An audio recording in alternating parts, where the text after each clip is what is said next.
Hello बच्चों। आज हम लोग पॉलिनोमियल्स चैप्टर के एक्सरसाइज नंबर 2.1 को सॉल्व करेंगे।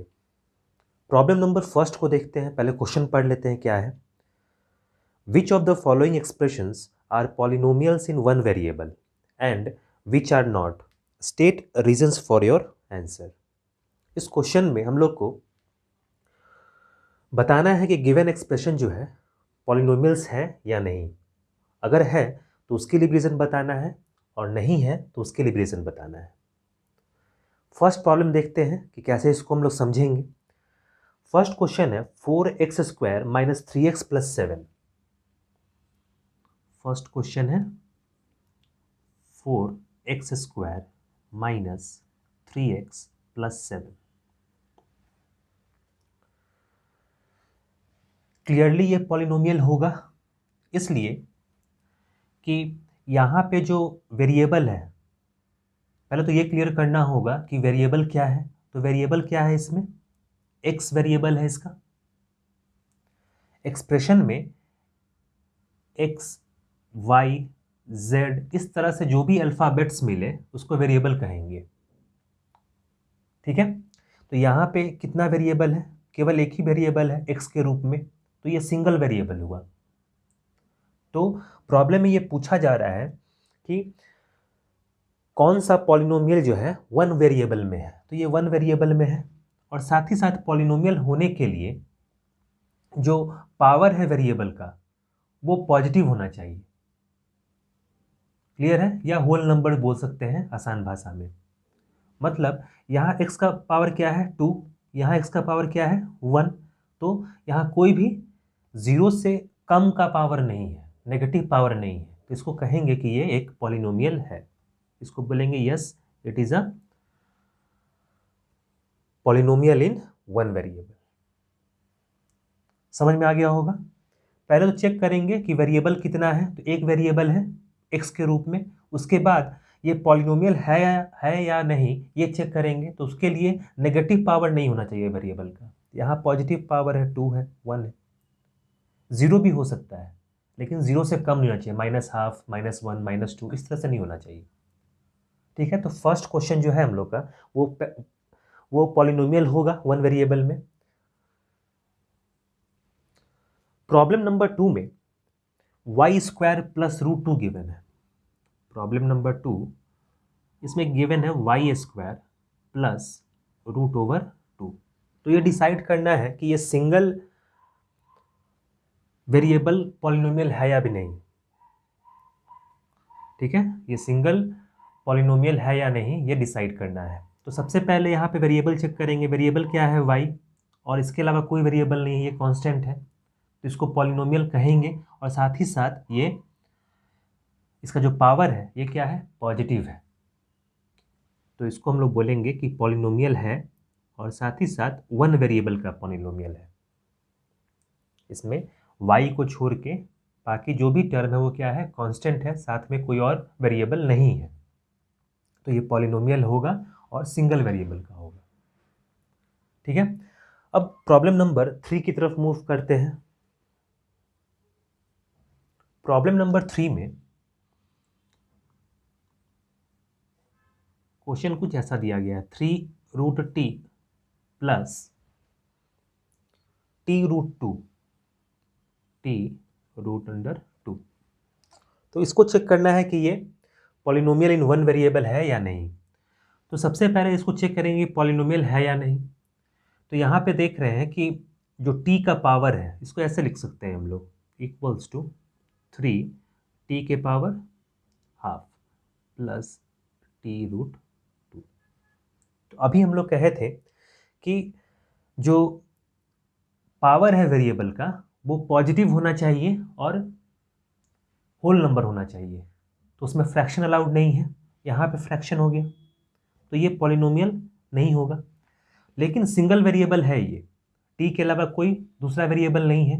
ये सिंगल वेरिएबल है लेकिन ये एक्सप्रेशन है जहाँ वेरिएबल क्या है टी, लेकिन ये पॉलिनोमियल कैटेगरी में नहीं आएगा इसलिए कि ये फ्रैक्शनल हो गया। इसका पावर पॉलिनोमियल में फ्रैक्शनल पावर अलाउड नहीं है। पावर हमेशा 0 1 2 3 4 इस तरह से होल नंबर्स होना चाहिए इंक्लूडिंग 0। तो हम लोग इस रीज़न के कारण कि पावर क्या है हाफ, इसको हम लोग पॉलिनोमियल नहीं कहेंगे इस एक्सप्रेशन को। तो फिर सेकंड जो केस है कि ये सिंगल वैल्यूड पॉलिनोमियल है या नहीं, तो वो तो कैटेगरी आएगा ही नहीं जब ये पॉलिनोमियल है ही नहीं। ठीक है, अब नेक्स्ट प्रॉब्लम नंबर 4 की तरफ बढ़ते हैं। प्रॉब्लम नंबर 4 में y प्लस 2/y इस तरह से गिवन एक्सप्रेशन है, तो इसको सिंप्लीफाई कर लेंगे तब डिसाइड करेंगे पॉलिनोमियल है या नहीं। अगर एलसीएम ले तो इसको ऐसा लिख सकते हैं y² plus 2 divided by y होगा। इसको डायरेक्टली हम लोग इस तरह से लिख सकते हैं विदाउट टेकिंग एलसीएम, कोई फायदा नहीं होगा। तो हम डायरेक्टली y को y रहने दिए और इसको सिंप्लीफाई किए 2y के पावर -1। इस y को अगर ऊपर ले जाएंगे वेरिएबल के फॉर्म में, पावर के फॉर्म में, तो ये ऐसा लिखा जा सकता है y के पावर -1। अब हम लोग पिछले प्रॉब्लम में भी ये बात को समझे थे कि वेरिएबल का पावर नेगेटिव नहीं होना चाहिए। यहाँ पे क्या है, वेरिएबल का पावर नेगेटिव हो गया तो ये पॉलिनोमियल नहीं होगा।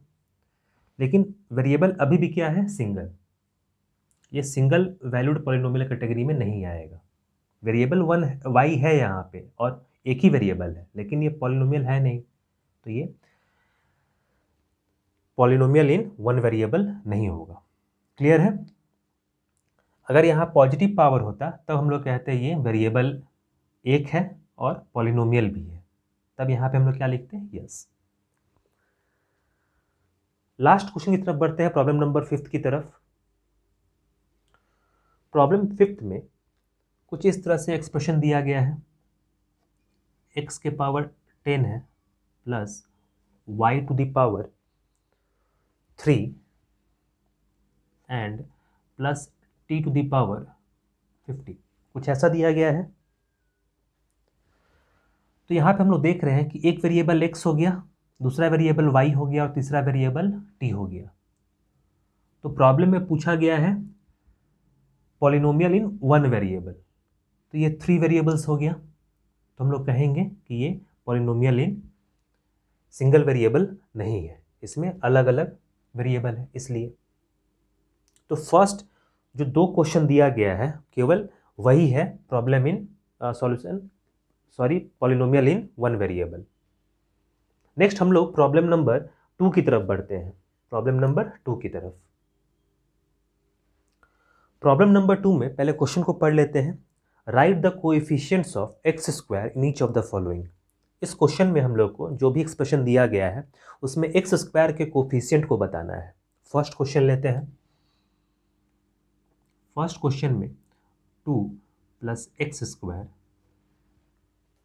प्लस x ये गिवन है, तो इसमें x² के कोएफिशिएंट को बताना है। कोएफिशिएंट का मतलब होता है जो वेरिएबल गिवन है उसके इन फ्रंट, मतलब आगे क्या दिया गया है, न्यूमेरिकल वैल्यू। तो यहाँ न्यूमेरिकल वैल्यू क्या है x² के आगे, तो हम लोग कहेंगे 1 है, तो x² का कोएफिशिएंट कितना हो गया, 1। क्लियर है? जब भी पूछा जाएगा, जैसे कोएफिशिएंट ऑफ x पूछा जाता तो x के आगे देखते साइन के साथ, तो यहाँ पे क्या होगा, +1। यहाँ भी क्या है, x² के आगे +1, न्यूमेरिकल वैल्यू 1 2 3 4 कुछ ऐसा। ठीक है, तो ये कोएफिशिएंट होगा। प्रॉब्लम नंबर 2 में देखते हैं 2 माइनस x², प्रॉब्लम 2 दिया गया है 2 minus of x² plus x³ plus x³, तो ऐसा दिया गया है।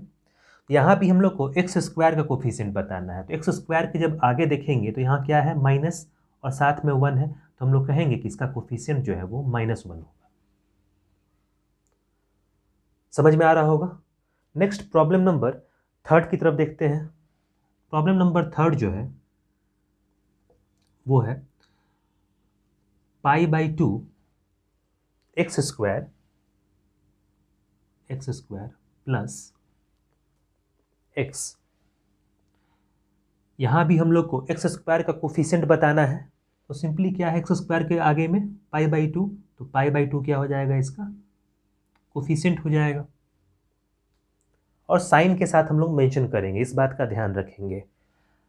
प्रॉब्लम नंबर 4 में दिया गया है √2x -1, लेकिन पूछा जा रहा है एक्स स्क्वायर का कोफिशिएंट। तो यहाँ पे तो एक्स स्क्वायर है नहीं, तो एज्यूम कर सकते हैं कि यहाँ पे एक्स स्क्वायर हो और उसका कोफिशिएंट क्या है 0। तब क्वेश्चन अल्टर नहीं करेगा, चेंज नहीं करेगा, क्वेश्चन इतना ही रहेगा। 0 × एक्स स्क्वायर क्या होगा 0, और क्वेश्चन इतना ही रह जाएगा।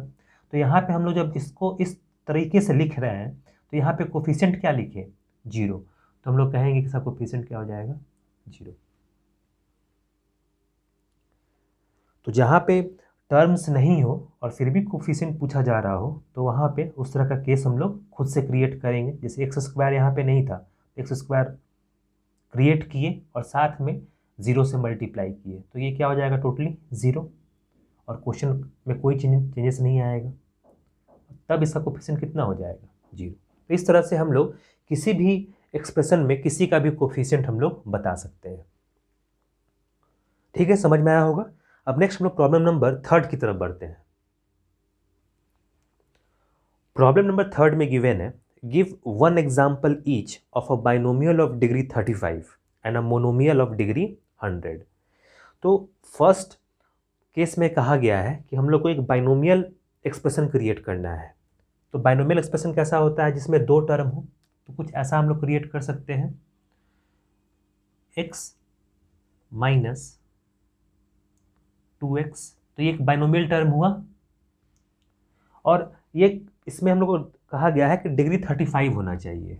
तो मान लेते हैं यहाँ पे डिग्री क्या किए 35 और इसको स्क्वायर किए, तो हो गया बाइनोमियल टर्म। एक बाइनोमियल पॉलिनोमियल है जिसमें दो टर्म है और डिग्री क्या है 35। वेरिएबल का हाईएस्ट पावर देखेंगे वही डिग्री होता है।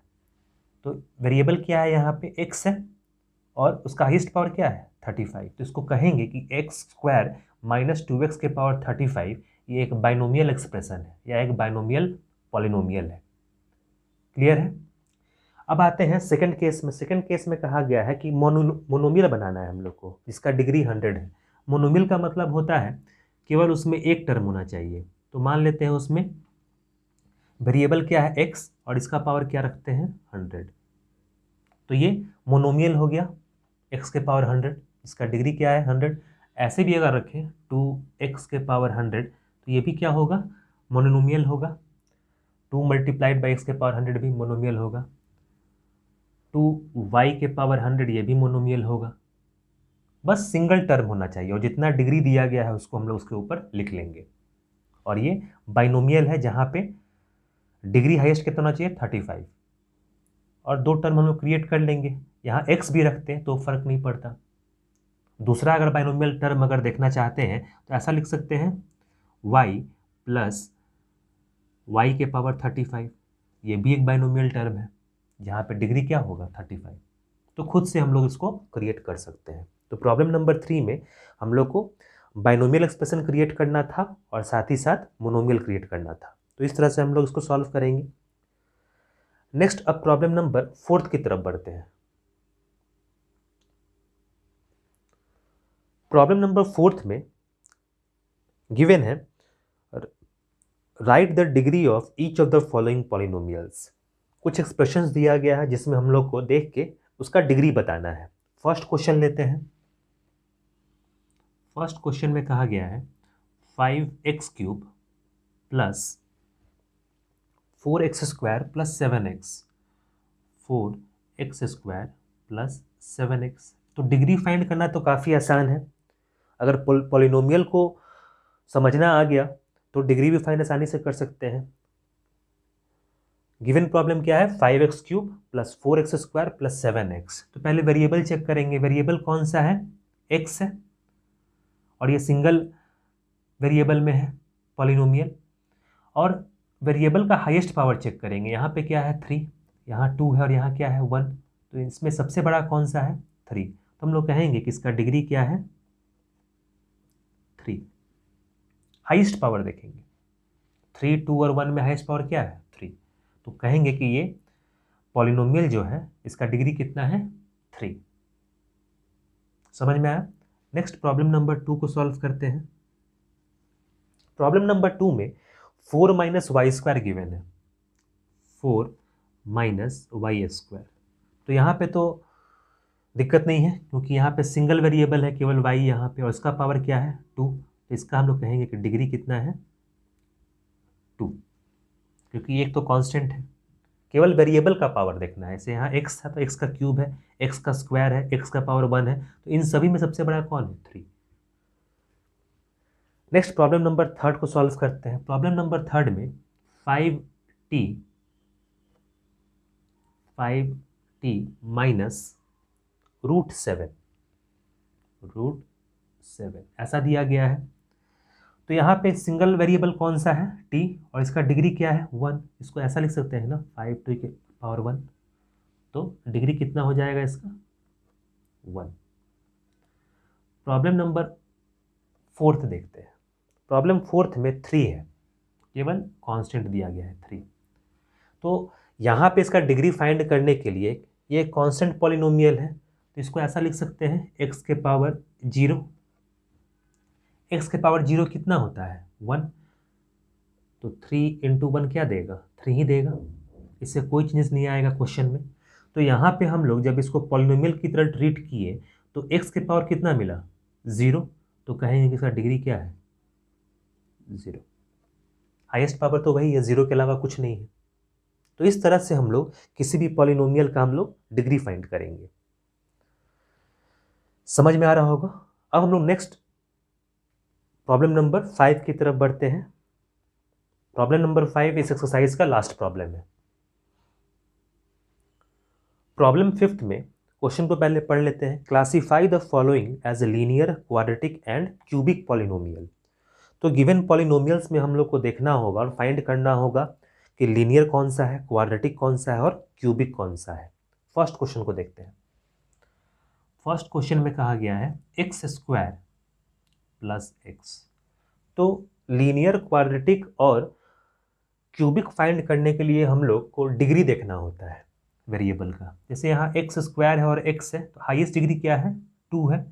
तो जब डिग्री 2 होता है, जब डिग्री कितना होगा 2, तो इसको क्वाड्रेटिक बोलते हैं। क्वाड्रेटिक पॉलिनोमियल है ये, ठीक है। तो ये डिग्री कितना है इसका 2, तो इसको क्वाड्रेटिक पॉलिनोमियल बोलेंगे। प्रॉब्लम नंबर 2 को देखते हैं। प्रॉब्लम 2 में x माइनस एक्स क्यूब है, x माइनस एक्स क्यूब है। यहाँ पे डिग्री कितना है इसका 3, तो लिखेंगे डिग्री कितना है 3। केवल डिग्री के आधार पे हम लोग इस तरह से नेमिंग करते हैं। यहाँ पे डिग्री 3 है तो इसको बोलेंगे क्यूबिक। अगर डिग्री 3 होता है तो उसको क्यूबिक कहते हैं। नेक्स्ट है प्रॉब्लम नंबर 3। प्रॉब्लम 3 में y plus y square plus 4 इस तरह से गिवन है, y plus y square plus 4। तो यहाँ भी वेरिएबल क्या है y और हाईएस्ट पावर क्या है 2, तो डिग्री क्या है इसका 2। जब डिग्री 2 है तो क्या कहेंगे क्वाड्रेटिक, इसको भी क्वाड्रेटिक बोलेंगे। ये एक क्वाड्रेटिक पॉलिनोमियल है। क्लियर है। Next problem number 4 1 plus x. Problem number 4 में 1 प्लस एक्स है। यहाँ पे x का डिग्री कितना है 1, इसको ऐसा लिख सकते हैं 1 प्लस एक्स के पावर 1। जब डिग्री 1 हो जाए तो उसको बोलेंगे लीनियर।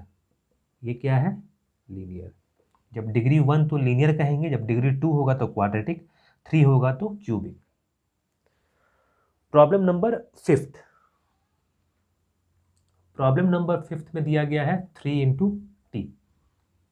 तो यहाँ भी जो वेरिएबल है t, उसका पावर क्या है 1। तो सिंस डिग्री 1 है तो इसको भी क्या कहेंगे लीनियर। ये एक लीनियर पॉलिनोमियल है। 6 में दिया गया है r स्क्वायर, तो डिग्री कितना है 2, तो डिग्री 2 होने पे क्या कहेंगे उसको क्वाड्रेटिक। ये है क्वाड्रेटिक। सेवेंथ देखते हैं क्या है, 7x3, 7x3, तो ये डिग्री कितना है इसका 3, तो ये क्यूबिक हो जाएगा, डिग्री इक्वल्स टू 3, तो इसको बोलेंगे हम लोग क्यूबिक, तो ये क्यूबिक पॉलिनोमियल होगा। तो क्लियर होगा कि किस तरह से हम लोग डिग्री के आधार पे किसी पॉलिनोमियल को लीनियर कहेंगे, क्वाड्रेटिक कहेंगे या फिर क्यूबिक कहेंगे। समझ में आ गया होगा। नेक्स्ट क्लास में हम लोग एक्सरसाइज नंबर 2.2 को सॉल्व करेंगे। ठीक है, फिर नेक्स्ट क्लास में मिलते हैं।